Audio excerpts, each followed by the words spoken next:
Hello friends, welcome to WCTC Buldhana. आता आपण पाहतोय ट्रेझररनी कॅश दिली आहे. आता काउंटर पी एला ती कॅश एक्नॉलेज करायची आहे. त्यासाठी तो आपण काउंटर पी एने लॉग इन करूया आणि जे काही 51,000 रुपये ट्रेझररनी आपल्याला सप्लाय केले ते आपल्याला एक्नॉलेजसुद्धा करावे लागतील. त्यासाठी आपण काउंटर पी एने लॉग इन झालो.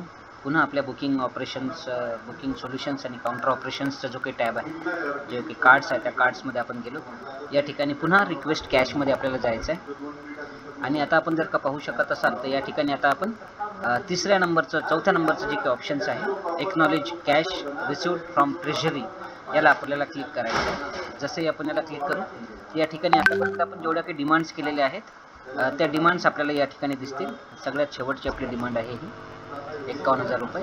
हे आपण पाहू शकतो. या ठिकाणी व्ह्यूचं बटन आहे. जर का आपलं कधी कन्फ्युजन असलं तर तो दाखवेल की ही रिक्वेस्ट कधीची आहे, कोणाची आहे. आपण ती सगळीच्या सगळी त्या ठिकाणी पाहू शकतो. समजा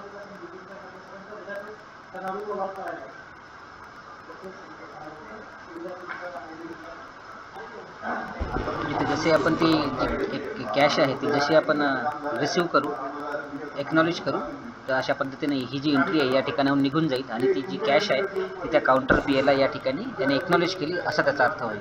धन्यवाद.